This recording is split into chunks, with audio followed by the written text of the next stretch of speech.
Nakamayong ani. Huy! Huy! Ginoo! Kaya hay na nimo. Uy, Madam Lily, naunsa na? Hala ka, uy, hasta imong ulo na nanadyoy gold. Ay, grabe na siya, uy. Sana all. Uy, grabe na magagama. So nice. Oh, di ay. Mao din na dan mo datuwa. Uy, naunsa dato nakasalawas. Dato pa jud ka sa mga alahas. Oh, sus da uy, ay. Dato na jud ka makadato gid ay nang pag-vlog-vlog, no? Siyempre, dako kay kong pasalamat sa akong mga followers din ha. Sa akong mga commentator. Sa nag-views na ako. Sa mga nag-share. Ang kay salamat kayo. Tungod ninyo bitaw. Dili ko maningani. Mga friends and followers everywhere. Dagan kayong salamat.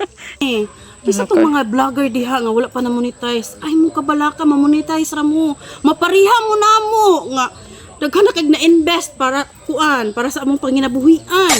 Daghan kay na kuan namo sa amoang pag-vlog-vlog. Pero maning ani ko nga successful jud. Nga naka-invest ko. Invest ko og yuta, nakapamalit ko og yuta. Palit ko kalubian. Nakapalit kay ko resort. Pakit-on ti ka po. Nya asa man imong yuta na palit? Asa imong basakan? Kato dito. Asa imong kalubian? Kalubian? Kani kalubian din ako. Ay, haya gud nimo. Murag imo ra man ang inangkon tanan, madam. Dili oy. Pakit-on ti ka ko. Sa prank. Sige. Grabe na. Tungod daw na ninyo mga kamamsi. Tungod na ninyo. Magigana si ninyo kani Ma'am bakos si ni. Emily.